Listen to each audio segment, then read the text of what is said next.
చాలా సంతోషంగా ఉంది. అంటే ఒక హ్యాపీ ఫేస్ చూస్తున్నాను. ఎప్పుడు ఇంటర్వ్యూస్‌లో అవతల వాళ్ళు ఏదో సెటైర్ వేస్తూ ఉంటారు. మేము ఎలాంటి సెటైర్లు వేసినా సరే మేము ఒకటే రిప్లై ఇస్తాం. ఎందుకంటే అసలు ఎట్లా డిఫైన్ చేస్తారు మీ లవ్‌ని ఈ వాలంటైన్స్ డే సందర్భంగా? ఎన్నోసార్లు చెప్పాం. మేము కలిసిన తర్వాత మా మధ్యన లవ్ అనేది, బాండింగ్ అనేది అది డెవలప్ అవుతూ వచ్చింది. ఎవరైనా బాండ్‌ని క్రియేట్ చేయడం వల్ల మీరు క్రియేట్ చేసుకోవాల్సి వచ్చిందా? మాధురి మా కోసం త్యాగం చేసి నిలబడి మేడం అందరి ముందు సార్కి ప్రపోజ్ చేస్తారా? Raju, I love you. Thank you Raju. Thank you Happy Raju. Valentine's ఒక వీడియో చాలా వైరల్ అయింది.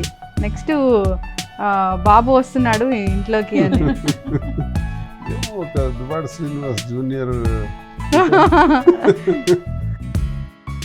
Welcome to BRK news. ఈరోజు మనతో పాటు ఉన్నారు ప్రముఖ రాజకీయ నాయకులు దువ్వాడ శ్రీనివాస్ గారు, వారి సోల్మేట్ దివ్వెల మాధురి గారు. వారితో వ్యాలంటైన్స్ డే సందర్భంగా స్పెషల్ చిట్ చాట్. మేడం నమస్తే అండి. సార్ నమస్తే సార్. బాగున్నారా? ఎలా ఉన్నారు మీరు? Fine. Ma'am, sir, welcome to the studio. Thank you so much. Happy Valentine's Day. Thank you. చాలా సంతోషంగా ఉంది. అంటే ఒక హ్యాపీ ఫేస్ చూస్తున్నాను. ఎప్పుడు ఇంటర్వ్యూస్‌లో అవతల వాళ్ళు ఏదో సెటైర్ వేస్తూ ఉంటారు. మీరు దానికి అదొక ఫీల్తోని రిప్లై ఇస్తూ ఉంటారు. తప్పదు కదా మరి. మేము ఎలాంటి సెటైర్లు వేసినా సరే మేము ఒకటే రిప్లై ఇస్తాం. ఎందుకంటే మేము జెన్యున్గా ఉన్నాం. జెన్యున్ రిప్లైస్ మాత్రమే ఇస్తాం. ఎస్, వ్యాలంటైన్స్ డే శుభాకాంక్షలు మీకు. Thank you so much. Happy Valentine's day everybody. అసలు ఎట్లా డిఫైన్ చేస్తారు మీ లవ్‌ని ఈ వ్యాలంటైన్స్ డే సందర్భంగా మేడం మీరు? డిఫైన్ చేయట్లేదు. మేము ఎన్నోసార్లు చెప్పాం.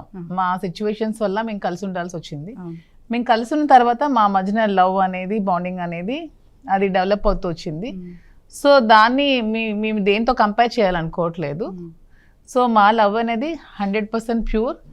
ఎవరితో కంపేర్ చేయడానికి లేదు. అన్నిటికంటే ఎక్కువైంది మా లవ్ అని నేనైతే అనుకుంటున్నాను. దీంతో ఫస్ట్ వ్యాలంటైన్స్ డే కదా ఇది?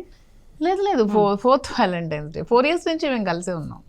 ఓకే, 6 months నుంచే ఇది అంతా వైరల్ అవుతుంది కదా? ఇది వైరల్ అవుతుంది మీకు తెలిసి. ఇప్పుడు 6 months ఇలా అయింది. కానీ ఓల్డ్ స్టోరీ ఇది. జస్ట్ 22nd year నుంచి జరుగుతుంది. అంటే లవ్ చేయడానికి ప్రేరేపించబడిందా? ఎవరైనా బాండ్ని క్రియేట్ చేయడం వల్ల మీరు క్రియేట్ చేసుకోవాల్సి వచ్చిందా? లేదంటే బేసికల్గానే మీ హార్ట్లో ఉన్నారా మాధురి గారు ఫస్ట్ నుంచి? మా కుటుంబంలో జరిగినటువంటి వివాదాలు, గొడవలు, ఈర్ష్య, అసూయ, ద్వేషాలు, ఆధిపత్య పోరు, వీటి మధ్య నలిగిపోయే నా జీవితం. పొలిటికల్గా మేమే మాధురిని రాజకీయాల్లోకి తీసుకొచ్చి ప్రోత్సహించి గౌరవ స్థానంలో తను ఉండి పార్టీ కార్యక్రమాలు బాగా చేసుకుంటున్నటువంటి పరిస్థితుల్లో మా ఇంట్లోనే వచ్చినటువంటి ఘర్షణ వల్ల ఆమెని బలిపశువు ఉంచింది. అవును, మా కుటుంబం వల్లే ఆమె నడి రోడ్డు మీద నిలబడాల్సి వచ్చింది. సమాజం ముందు, కన్నవారి ముందు, అత్తవారి ముందు, అందరి దగ్గర ఇబ్బందులు ఎదుర్కొంది. ఈ పరిస్థితుల్లో మా వల్లే జరిగినటువంటి నష్టం కాబట్టి ఆమె నష్టపోయింది. మా కుటుంబం వరకు పర్వాలేదు, పిల్లలు పెద్దోళ్ళు అయ్యారు, డాక్టర్స్, ఆస్తులన్నీ కూడా రాసేసాము, ఆమెకేమీ లోటు లేదు. కానీ ఈమె ఇప్పుడు ఒంటరిగా ఉన్నటువంటి ఈ పరిస్థితుల్లో ఆమెకు ఆదుకోవాల్సి వచ్చింది. అలా దగ్గరైనాం. ఆ దగ్గరైన దానిలో నేనున్న కష్టాల్లో, నేనున్నటువంటి ఇబ్బందుల్లో నాకు కూడా ఇంటికి తాళం వేసి ఇబ్బందులు పెట్టినప్పుడు అవన్నీ జనానికి తెలిసినవే, గతంలో నేను చెప్పినవే. ఆ పరిస్థితుల నుంచి నేను ఒంటరిగా ఉండేటప్పుడు నా మీద ప్రేమాభిమానాలతో మాధురి చూపించినటువంటి అభిమానం, అలాగే మాధురి మా కోసం త్యాగం చేసి నిలబడి ఉన్నటువంటి పరిస్థితుల్లో నేను కూడా దగ్గర అవటం, ఇద్దరం ఒకరికొకరు దగ్గరయ్యాం. దీనికి కారణం గత జన్మ సుకృతం, గత జన్మలో ఉన్నటువంటి ఆ పరంపర ఇప్పటికి కూడా కొనసాగిందని నేను అనుకుంటున్నాను. We are happy now. దీనిలో ప్రేమ అన్న కోణం లేకుంటే ఇంతవరకు రాదు. ప్రేమ అన్నది ఉంది. అయితే చాలామందికి సమాజం దృష్టిలో వీళ్ళు ఏమైనా నవయవ్వన దంపతుల, లేదా మొదటిసారి పెళ్ళైన వాళ్ళ, ఇలా ఉండొచ్చా, సమాజానికి ఏ సంకేతం ఇస్తున్నారు, ఈయన ఒక ఎమ్మెల్సీ కదా, పబ్లిక్ రిప్రజెంటేటివ్ కదా, ఈయన ఇలా చేయొచ్చా, ఇలాంటివి ప్రోత్సహిస్తాడా? అందరూ అదే అంటారు. ఆయన ఎన్నో కేసులు డీల్ చేసి ఉంటారు, ఎంతో మందికి మీ సమక్షంలో న్యాయం చేసి ఉంటారు. సో చాలా మంది వచ్చారు. వచ్చేటప్పుడు భార్యాభర్తలు గొడవలు పడేటప్పుడు అవి రాజీ చేసిన గొడవలు చాలా ఉన్నాయి. ఎస్. రాజీ చేసి మళ్ళీ వాళ్ళని సంతోషంగా ఇంటికి పంపించి వాళ్ళకి ఆర్థిక పరిస్థితి ఇబ్బందులు ఉంటే ఆర్థికంగా నేను సపోర్ట్ చేసి కూడా నిలబడిన సందర్భాలు ఉన్నాయి. ఇన్ని చేసిన నాకే ఒక అగ్ని పరీక్ష వచ్చింది. అప్పుడు ఏం చేయాలి? ఈ పరిస్థితుల్లో కుటుంబ వ్యవహారాలన్నీ ఎలాగో మీకు తెలుసును కాబట్టి ప్రజలకు కూడా తెలుసు 2 రాష్ట్రాల్లో ఈ గొడవ ఎప్పటి నుంచో మాకు ఆధిపత్య పోరంటే రాజకీయంగా నాకన్నా తనుండాలని అనుకోవటం వాణి ఈ గొడవల మధ్య మేము ఎప్పుడు నలిగిపోయాం. అయినప్పటికీ నేను త్యాగం చేసి ఆమెకే 2 సార్లు టికెట్ విడిచిపెట్టేయటం కూడా జరిగింది. అయినా అర్థం చేసుకోలేదు, గొడవలు ఎక్కువైనాయి, రచ్చకెక్కి పబ్లిక్లోకి వచ్చినాయి, అధిష్టానం వరకు వచ్చాయి, సమాజం ముందు కార్యకర్తల ముందు ఈ ఇబ్బందులన్నీ నడిచాయి. కాబట్టి పొలిటికల్ కెరీర్ మీద మీకు పర్సనల్ ఇష్యూస్కి పొలిటికల్కి సంబంధం ఏముంటుందండి? ఒక ప్రోటోకాల్ అనేది ఉంటుందిగా. ఉండొచ్చు, ప్రోటోకాల్ ఉండొచ్చు. ప్రోటోకాల్ ఉన్నంత మాత్రాన వ్యక్తిగత జీవితంలో ఉన్న సమస్యలకి దానికి రిలేషన్ ఉంటుంది. మా వ్యక్తిగత జీవితాలని మేము రహస్యంగా ఉంచాల, ఓపెన్గా చెప్పాం ప్రజలకి. ఇప్పుడు ఎప్పుడైనా పొలిటికల్ లైఫ్కి డ్యామేజ్ ఏదంటే అవినీతి చేసిన, అక్రమాలు చేసిన, భూదందాలు చేసిన, అధికార దుర్వినియోగం చేసిన, లేదా దేశ విద్రోహకరమైనటువంటి కార్యక్రమాలు ఏవైనా చేస్తే, లేదు పార్టీలు మార్చి పార్టీకి ద్రోహం చేసిన, ఇలాంటివి చెడ్డ పేరు వస్తాయి. చెడ్డ పేరు వచ్చే లక్షణాలు పరిస్థితులు ఏంటంటే ఒక రాజకీయ నాయకుడికి ఇవి. అంతేగాని వ్యక్తిగత విషయాలు, మా వ్యక్తిగత విషయాలను మేము అలా అని రహస్యంగా కూడా ఉంచాలి. ప్రజలందరికీ తెలియాలి కాబట్టి, ప్రజా జీవితంలో ఉన్నాం కాబట్టి వాళ్ళకి వాస్తవాలు తెలియజేద్దామని క్రిస్టల్ క్లియర్గా నేను చెప్పాను. మాధురి ఎవరో నాకు తెలియదు అంటే క్లోజ్, శ్రీనివాస్ ఎవరో నాకు తెలియదు అంటే మాధురి కూడా క్లోజ్. అందరు చేసేది ఇదే, మేము అలా ఉంచలా. నేను ట్రాన్స్పరెంట్గా చెప్పాను జనానికి. ఎప్పుడైనా నాకు జనం మీద, ప్రజల మీద ఉన్నటువంటి నమ్మకం ఏంటంటే 25 సంవత్సరాల నా రాజకీయ అనుభవంలో ప్రజలకి వాస్తవాలు తెలియజేస్తే తప్పకుండా వాళ్ళు క్షమిస్తారు, తప్పకుండా వాళ్ళు అర్థం చేసుకుంటారు, తప్పకుండా ఒక స్థానంలో మనం కూర్చోబెట్టగలుగుతాం. ఎలాంటి కామెంట్స్ వింటున్నారు సార్ బయట వెళ్ళినప్పుడు మీ నియోజకవర్గంలో? మీరు మా నియోజకవర్గం అయితే ఈ గొడవ అంతా అందరికీ తెలిసిందే, ప్రతి ఒక్కరికి అర్థమైనటువంటి విషయమే. నియోజకవర్గం లేదేం కొత్త సబ్జెక్ట్ కాదు. రాష్ట్ర ప్రజలకి రచ్చకెక్కిన తర్వాత అర్థమైంది, ఆ తర్వాత వివరించాల్సిన అవసరం వచ్చింది. మా నియోజకవర్గంలో తెలిసిన విషయం కాబట్టి నేను ఎమ్మెల్యేగా పోటీ చేస్తే నాకు 73,000 ఓట్లు వచ్చాయి. మరి నా మీద పోటీ చేసినటువంటి అచ్చెన్నాయుడికి 30,000 తేడా వచ్చింది, 30,000 మెజారిటీ వచ్చింది. మరి అచ్చెన్నాయుడు 70,000 మెజారిటీ నాకు వస్తుంది, రాష్ట్రంలో రాష్ట్ర పార్టీ అధ్యక్షుడిగా హైయెస్ట్ మెజారిటీ నాదే అని విర్రవీగాడు. మరి అచ్చెన్నాయుడి కన్నా చిన్న పిల్లలు 15 రోజుల ముందు వచ్చి నామినేషన్ వేసేవాళ్ళు కూడా కూటమి ప్రభుత్వంలో 60,000, 70,000, 50,000 మెజారిటీతో గెలిచారు. అచ్చెన్నాయుడికి ఎందుకు 30,000 వచ్చింది? నాకెందుకు 73,000 ఓట్లు వచ్చి? నిజంగా అచ్చెన్నాయుడికి మెజారిటీ వచ్చుంటే, అంటే నా మీద ప్రజలు వ్యతిరేకించుంటే అతనికి 70,000-80,000 వచ్చుండేవి. చాలా తక్కువ ఓట్ల శాతంతో రాష్ట్ర పార్టీ అధ్యక్షుడు నా మీద ఒక రకంగా నైతిక విజయం నాదే. ఎప్పుడు నేను 3,000తోనే పోయాను వాళ్ళ మీద. ఎంపీగా కూడా 3,100 ఓట్ల తేడాతో ఓడిపోయాను. ప్రజలు ఎప్పటికీ తెలుసు కాబట్టి వాళ్ళు గౌరవించారు. మాకెప్పుడు మా టెక్కల్ నియోజకవర్గ ప్రజలు మాకు ఇది రాలేదు. నా గురించి పూర్తిగా వాళ్ళకి తెలుసు. రాష్ట్ర ప్రజలకు కూడా ఇప్పుడు క్లారిటీగా మన విషయాన్ని తెలియజేసాం. మేము తెలియజేసిన దానిలో స్పష్టంగా మేము ఉన్నాం. మేము కొన్ని పరిస్థితుల రీత్యా, కొన్ని ప్రభావాల రీత్యా మేము కలిసినటువంటి మేము ఈ నిర్ణయం తీసుకున్నాం. ఈ నిర్ణయంలో కొన్ని బాధ్యతలు కూడా మాకు ఉన్నాయి. ఆ బాధ్యతలు ఏంటంటే, ఒకటి పిల్లలు. మా మీద ఆధారపడినటువంటి పిల్లలు 5 ఉన్నారు. వాళ్ళకి నష్టం జరగకూడదు. వాళ్ళకి సమాజంలో కానీ, సంఘంలో కానీ, వాళ్ళ చదువుల పట్ల కానీ, వాళ్ళ జీవితం కానీ, వాళ్ళ ఆర్థిక విధానాలు కానీ, ఇవన్నీ కూడా సరిచేయవలసినటువంటి పరిస్థితి మాకుంది. చాలామంది విమర్శకులు అనుకోవచ్చు, పిల్లల్ని విడిచిపెట్టేశాడు, ఈమెమో భర్తను విడిచిపెట్టేసింది, శ్రీనేమో పిల్లల్ని విడిచిపెట్టేశాడు, వీడిప్పుడు ఈ వ్యాలంటైన్స్ డేలు అవసరమా, ఇదంతా ఈ వయసులో వీళ్ళకి ఇది అవసరమా? మా పరిస్థితులన్నీ ఎక్స్ప్లెయిన్ చేసి పిల్లల్ని ఏ నష్టం లేకుండా చూసుకోవాల్సిన బాధ్యత కూడా తీసుకుంటున్నాం. అది మా బాధ్యత. అంతేకాక ప్రజా జీవితం కూడా ఉంది. ప్రజా జీవితంలో కూడా మనం నమ్ముకున్న ప్రజలు, కార్యకర్తలు, అభిమానులు అందరికి కూడా అండగా నిలబడాలని ఒక స్ట్రాంగ్ డెసిషన్ తీసుకొని ఈ నిర్ణయాలని చేస్తాం. కానీ మాధురి గారు అంటే ఆ గుండె ధైర్యం ఏంటో అసలు. ఇన్ని విమర్శలు ఎదుర్కొంటున్నా కానీ ఎక్కడ తొణకరు మీరు. అసలు ప్రతిదానికి సమాధానం ఇచ్చి పడేస్తారు అంతే. మనం పర్ఫెక్ట్గా ఉన్నప్పుడు ఎందుకు ఎవరికి భయపడాలి? మేము పర్ఫెక్ట్గా ఉన్నాం. మేము ట్రాన్స్పరెంట్గా ఇది అని అందరికీ చెప్పాల్సిన అవసరం లేకపోయినా కూడా చెప్పాం. అవును. సో ఎవరికి భయపడాల్సిన అవసరం అయితే లేదు. అసలు ఫస్ట్ సార్ని చూసినప్పుడు అసలు ఏమనుకున్నారు? మీ మైండ్లో, మీ మనసులో ఉన్న ఫీలింగ్ ఏంటి అసలు? అప్పటికి ఒక మంచి పొలిటీషియన్, అందరికి ఒక ఫ్యాన్ లాగా. బ్రాండ్. సో చూడగానే అంతకు ముందు వినేవాళ్ళం, కానీ నేను ఎప్పుడు కలవలేదు. నేను బిజినెస్ లో బిజీగా ఉండేదాన్ని, కొద్ది రోజులు ఫారెన్ లో ఉన్నాను. వచ్చిన తర్వాత వినేదాన్ని. వీళ్ళు ఇన్వైట్ చేసినప్పుడు నాకు కూడా జగన్మోహన్ రెడ్డి గారు అంటే చాలా ఇష్టం. సో అభిమానంతోనే శ్రీనివాస్ గారు ఇన్వైట్ చేయగానే పాలిటిక్స్ లో మహిళా అధ్యక్షురాలుగా జాయిన్ అవ్వడం జరిగింది. జాయిన్ అయ్యి సార్తో పాటు వర్క్ చేస్తున్నప్పుడు సార్ గురించి తెలుసుకున్నప్పుడు చాలా ప్రౌడ్ గా ఫీల్ అయ్యేదాన్ని, ఇంత మంచి వ్యక్తి దగ్గర వర్క్ చేస్తున్నామని. సో అంత జెన్యూన్, అంత హానెస్ట్, హంబుల్, స్ట్రైట్ ఫార్వర్డ్, చాలా నీతి నిజాయితీతో ఉంటారు. ఇవన్నీ చూసి బాగా ఇన్స్పైర్ అయ్యేదాన్ని. సో అలా శ్రీనివాస గారితో కలిపి పాలిటిక్స్ లో వర్క్ చేసి హెల్ప్ చేసేదాన్ని.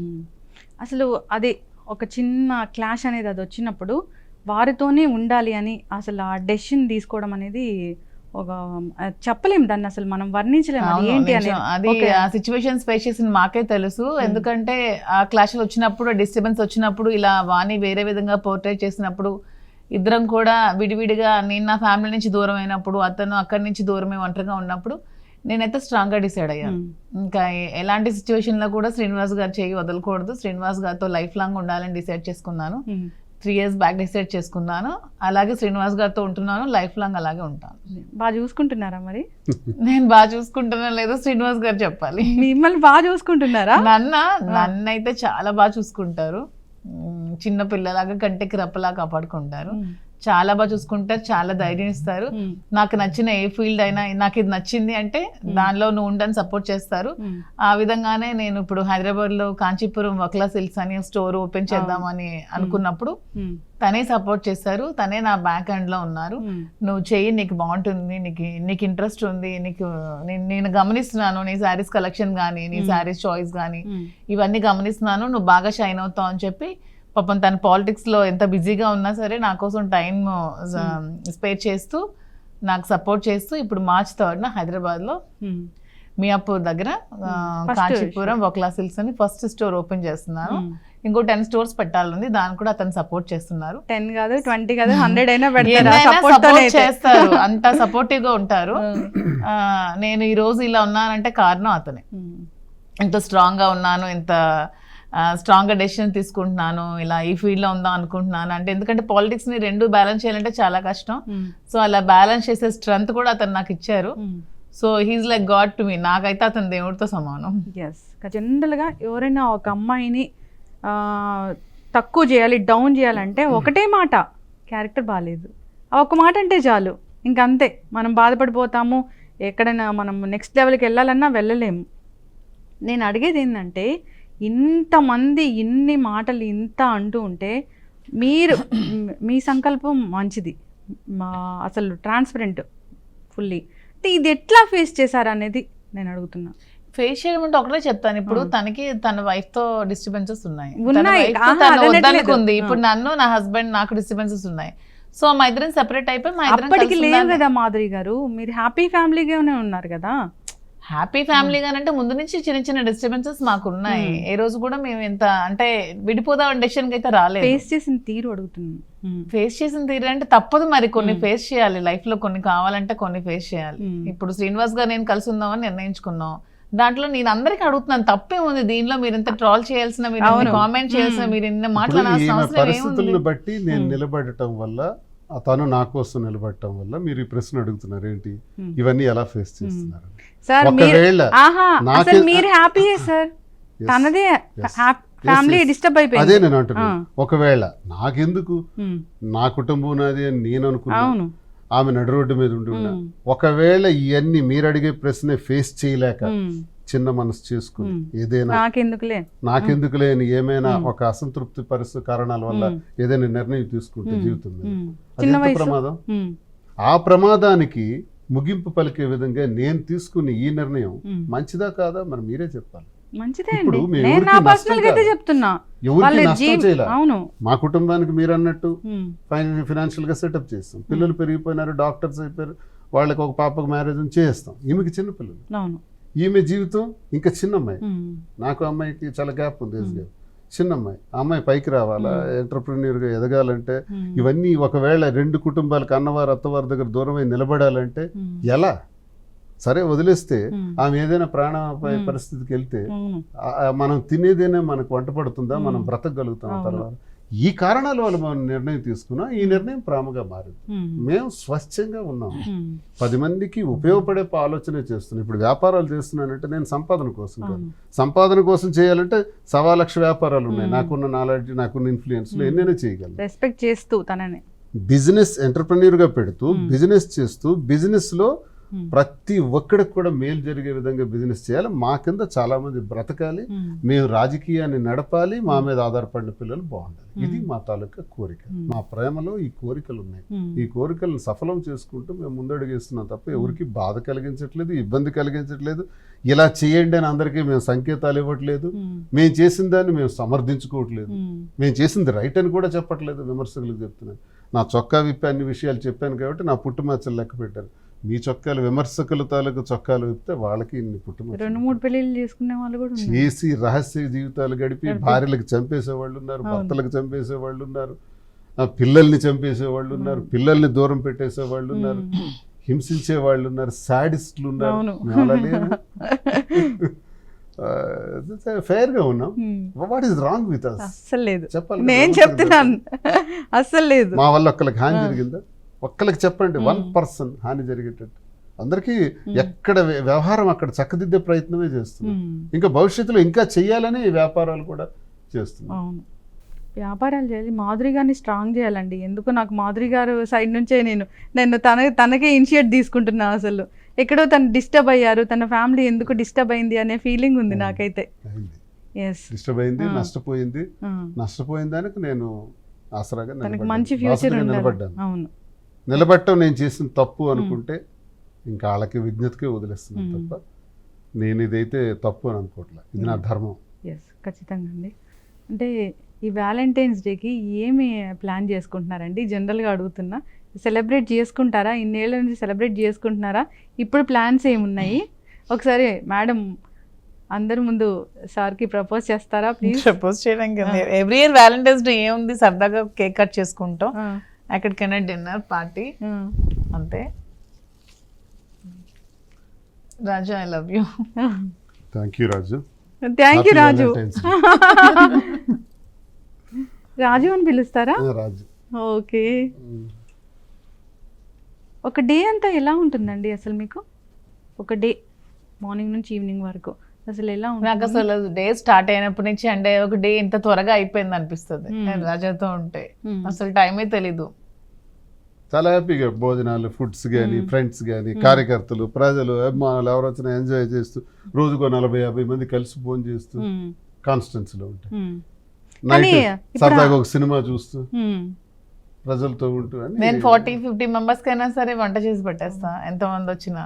సో అందులో నాకు ఎక్కువ మంది పీపుల్తో కలిసి ఉండడం నాకు ముందు నా నుంచి ఎంజాయ్మెంట్ ఎక్కువ అంతా ఇష్టం. కేడర్తోనే, కార్యకర్తలతో. అసలుకి మిమ్మల్ని మేడమే బీట్